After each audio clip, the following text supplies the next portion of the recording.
নমস্কার। ঠাকুর মা স্বামীজি আর আমার গুরুদেবের চরণে প্রণাম নিবেদন করে শুরু করছি আজকের পাঠ। আজ আমি আপনাদের শ্রীমৎ স্বামী ভূতেশানন্দজি মহারাজের জীবনের কিছু ঘটনা বলবো। ভূতেশানন্দজি প্রথম গুজরাটি ভাষায় স্বামীজির রচনা সমগ্র অনুবাদের পরিকল্পনা করেন এবং তাকে সার্থক রূপ দান করেন।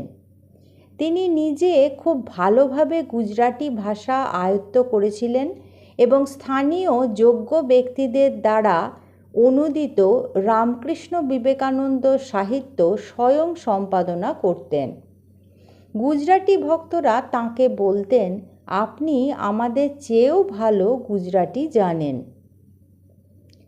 তাঁরই অধ্যক্ষতাকালে গুজরাটের মুখ্যমন্ত্রী, শিক্ষামন্ত্রী প্রমুখ সরকারের শীর্ষস্থানীয় ব্যক্তি রাজকোট আশ্রমের কাজ এবং রামকৃষ্ণ বিবেকানন্দ ভাবাদর্শের প্রতি গভীরভাবে শ্রদ্ধাশীল হয়ে ওঠেন।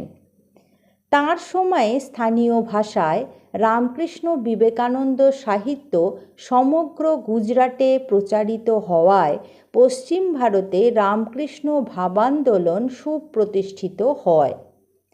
তাঁরই তত্ত্বাবধানে ভারত সরকারের অর্থানুকূল্যে নির্মিত দ্বিতল নূতন গ্রন্থাগার ভবনের উদ্বোধন করেন ভারতবর্ষের তদানীন্তন উপরাষ্ট্রপতি ডক্টর সর্বপল্লী রাধাকৃষ্ণন।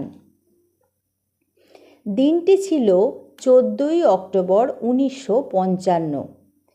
1960-এ 28শে সেপ্টেম্বর আশ্রমের নবনির্মিত প্রশস্ত ডিসপেন্সারি বিল্ডিংয়ের দ্বারোদ্ঘাটন করেন ভারতবর্ষের তদানীন্তন রাষ্ট্রপতি ডক্টর রাজেন্দ্র প্রসাদ।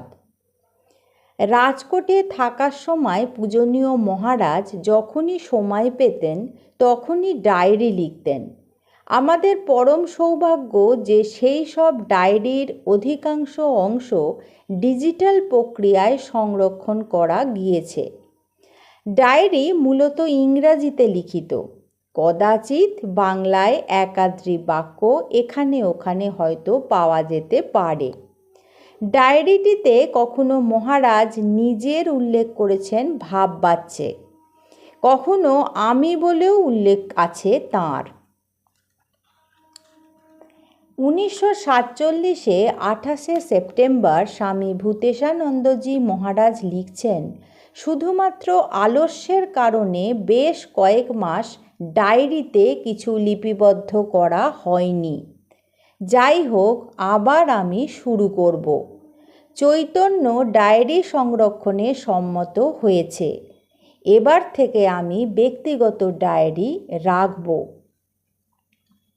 হুগলি জেলার ভদ্রেশ্বরে সারদাপল্লীতে 1985 সালে প্রদত্ত একটি বক্তৃতায় পূজনীয় স্বামী ভূতেশানন্দজি মহারাজ বলেছিলেন, রামকৃষ্ণ সংঘের সন্ন্যাসীরা প্রথম যখন সেবার কাজে আত্মনিয়োগ করলেন, হাসপাতাল করছেন, স্কুল করছেন, দুর্ভিক্ষ, খরা, বন্যা প্রভৃতি বিপদের সময় সাহায্য করবার জন্য দুর্গতদের পাশে গিয়ে দাঁড়াচ্ছেন, তখন প্রাচীনপন্থী সাধু সম্প্রদায় এই সব কাজকে সুনজরে দেখেননি, যদিও এই সেবার দ্বারা তাঁরাও উপকৃত হয়েছেন। তাঁরা মনে করতেন এরা সন্ন্যাসের আদর্শ থেকে বিচ্যুত।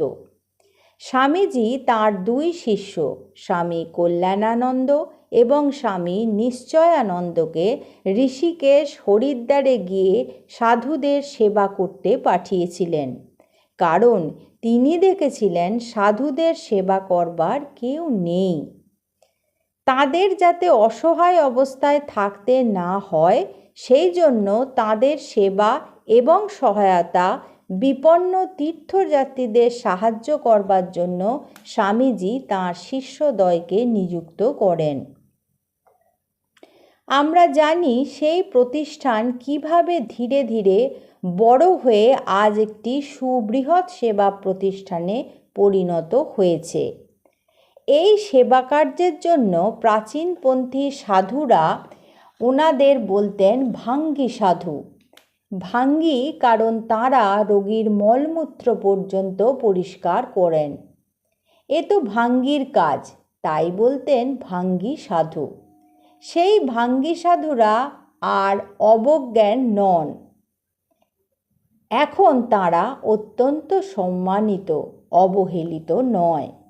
কালক্রমে লোকে এটা বুঝেছে যে এর প্রয়োজন আছে। প্রসঙ্গত একটি ঘটনা মনে পড়ছে। স্বামী ভূতেশানন্দজি মহারাজ বলছেন, উত্তরকাশীতে সাধুদের একটি আস্তানা ছিল।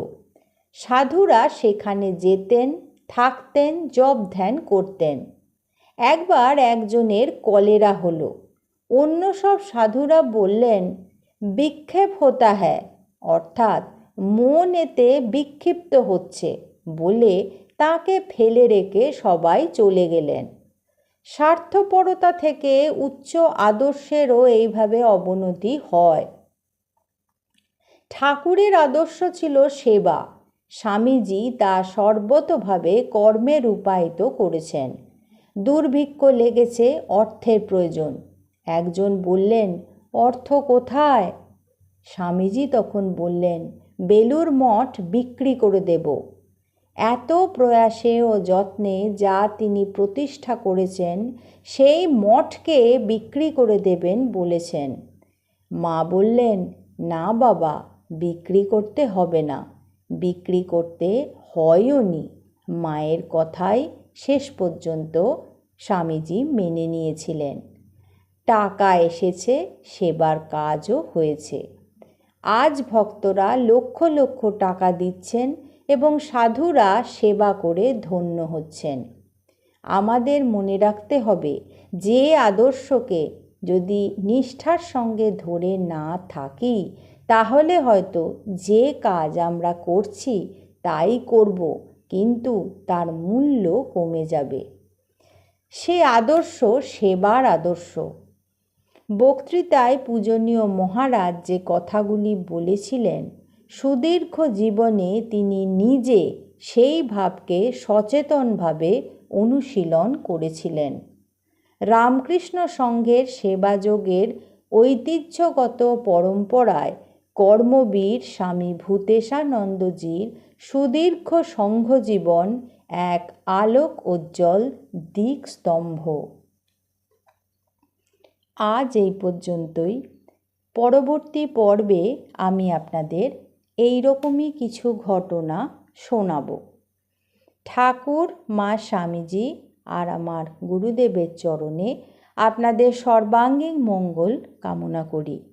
আপনারা সকলে ভালো থাকুন, সুস্থ থাকুন। নমস্কার।